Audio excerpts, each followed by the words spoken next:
সর্বশেষ যে জাহান্নাম থেকে মুক্তি পাবে, আল্লাহর কাছে কান্না করবে, আল্লাহ আর কতকাল এই জাহান্নামের আগুনে আপনি আমারে জ্বালাবে?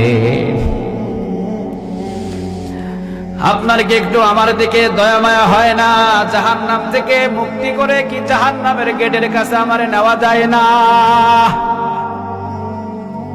আল্লাহ রাব্বুল আলামিন বলবেন, ঠিক আছে বান্দা, জাহান্নাম থেকে তুই যখন দোয়া করলি, যা, জাহান্নামের দরজা আমি বন্ধ করে দেব। তোকে বাহির করেই জাহান্নামের দরজাটা বন্ধ করে দেবেন কে?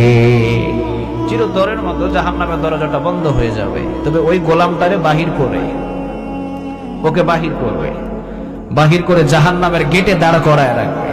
1 বছর 2 বছর নয়, 1000 পর্যন্ত সেখানে দাঁড়িয়ে থাকবে। আল্লাহু আকবার। 1000 বছর দাঁড়িয়ে থাকার পর আল্লাহর কাছে দোয়া করবে, জাহান্নাম থেকে বাঁচিয়েছেন আল্লাহ, এই জায়গার ভিতরে আপনি আমারে দাঁড় করায় রাখলেন। জাহান্নামের কিছু অগ্নির আবজাস আমার শরীরে লাগে, এখন ওই জায়গাতে আমার কলিজায় সেক লাগে। আল্লাহ, এই জায়গা থেকে নিরাপদ কোন স্থানে কি আমারে নিয়ে যাওয়া যায় না? আল্লাহর মতো দয়ালু, আল্লাহর মতো করুণা কেউ আছে নাকি? কথা কর না কেন? আছে, আছে। আল্লাহ বলবে, ঠিক আছে বান্দা, যা। 1000 বছর যখন তুই জাহান্নামের গেটে দাঁড়িয়েছিলি, আমি আল্লাহ রাব্বুল আলামিন জান্নাত এবং জাহান্নামের মাঝখান বরাবর তোকে দাঁড় করাইয়া দিলাম। ফেরেশতারা তাকে নিয়ে যাবে, জান্নাত এবং জাহান্নামের মধ্যস্থানে লোকটা দাঁড়িয়ে থাকবে 1000 বছর। কত বছর? 1000 বছর। এরপরে আল্লাহর কাছে দোয়া করবে, আল্লাহ আপনার চাইতে বড় দয়ালু কেউ আছে নাকি? আল্লাহ বলবে, না না, আমার চাইতে বড় দয়ালু আর কেউ নাই। আল্লাহর কাছে বলবে, আল্লাহ আপনার চাইতে করুণা কোন মাবুদ আছে নাকি? আল্লাহ রাব্বুল আলামিন বলবেন, না, আমার চাইতে করুণাওয়ালা মাবুদ আর কেউ নাই। বান্দা বলবে, আল্লাহ তাহলে এই জায়গায় এতদিন দাঁড় করায়া রাখলেন কেন? আমার একটু জান্নাতের দাঁড় করাইয়া দেন। জান্নাতের একটা গেটে দাঁড় করাইয়া দেন, অথবা জান্নাতের একটা বারান্দায় দাঁড় করাইয়া দেন, অথবা জান্নাতের একটা জানালার পাশে দাঁড় করাইয়া দেন। আমি জান্নাত চাই না আপনার কাছে, জান্নাতের নাজ নিয়ামত গুলো 2 চোখটা দিয়ে দেখতে চাই। আল্লাহ বলবে, ঠিক আছে, যা। ফেরেশতাদেরকে অনুমতি দেবে, ফেরেশতারা নিয়ে যাবে জান্নাতের গেটে। সুবহানাল্লাহ বলেন।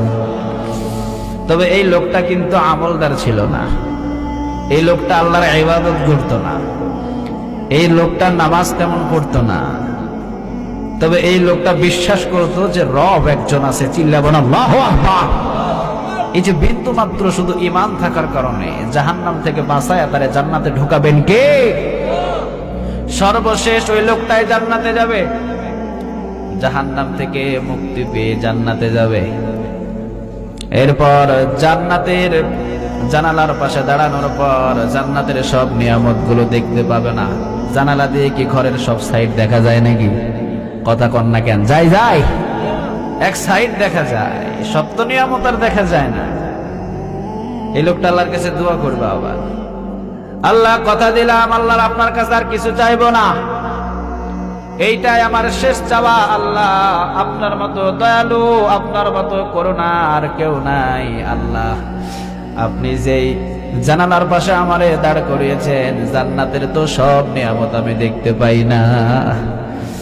আমি কথা দিলাম, জান্নাতের কোন নাজ নিয়ামত আমি খাবো না, জান্নাতের কোন নাজ নিয়ামতে আমি হাত দিব না, জান্নাতের ভিতরে ঢুকে আমি আপনার নাজ নিয়ামতের ভিতরে ভক্ষণ করব না।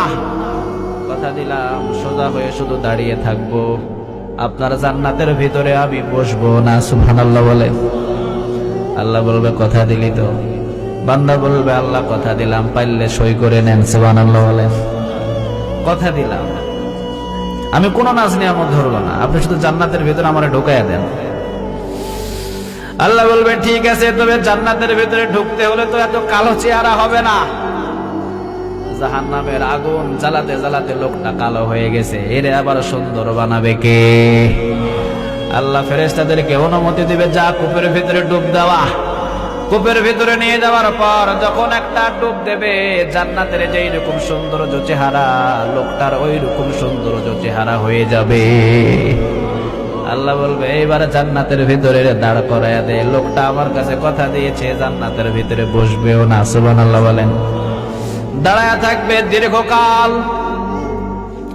দীর্ঘকাল দাঁড়িয়ে থাকার পর আল্লাহর কাছে দোয়া করবে, আল্লাহ কত বান্দাদেরকে কত বড় বড় জান্নাত আপনি তৈরি করে দিয়েছেন, তাদেরকে দিয়ে দিয়েছেন, আমার জন্য কি এই জায়গায় দাঁড় করানোর আপনার ইচ্ছা? আপনার কি ইচ্ছা হয় না এই বান্দারে একটা জান্নাত দিতে? আপনার কি ইচ্ছা হয় না এই বান্দারে একটা জান্নাতের ব্যবস্থা করে দিতে? আল্লাহ রাব্বুল আলামিন বলবে অবশ্যই ইচ্ছা হয়, তবে দুনিয়াতে আমল করস নাই কেন? বান্দা বলবে আল্লাহ সুযোগ তো আর নাই, তবে এইবার যদি দুনিয়াতে পাঠান আপনার ইবাদত করা ছাড়া আর কিছু করব না। আল্লাহ বলবে ওই সুযোগ আর নাই বেটা, ওই সুযোগ আর নাই। এরপরে বান্দা বলবে আল্লাহ আমার জন্য কি জান্নাতের কোনো ঘর নাই? শুধু দাঁড় করায় রাখবেন এখানে? আপনি তো রহমান, আপনি তো রহিম, আপনার কাছে তো কোনো অভাব নাই, ঠিক না বা ঠিক? পৃথিবীর সব মানুষদেরকে যদি আপনি জান্নাতের ভেতরে ঢোকায়া দেন, আপনার তো জান্নাতের কোনো অভাব হবে না।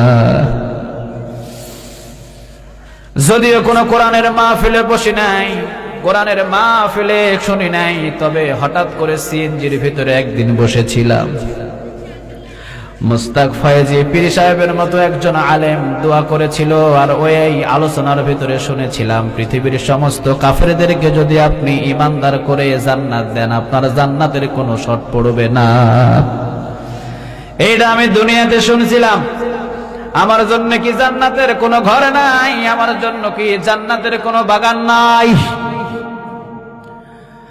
আল্লাহ রাব্বুল আলামিন ফেরেশতাদেরকে ডাক দিয়ে বলবে, যা আমার বান্দা জান্নাতের জন্য লোভ এসেছে, আমি আমার বান্দার জন্য তো জান্নাত বানিয়ে রেখেছি, বান্দার শুধু কাহিনীটা আমি এতক্ষণ দেখেছি। আল্লাহ বলবে না রে বান্দা, মনের ভিতরে কোনো কষ্ট নিস না, মনের ভিতরে কোনো দুঃখ নিস না, আমি আল্লাহ রাব্বুল আলামিন তোর জন্য একটা দুইটা নয়, এই যে দুনিয়ার মতন 10 দুনিয়া সমান জান্নাতের ব্যবস্থা আমি আল্লাহ করে রেখেছি।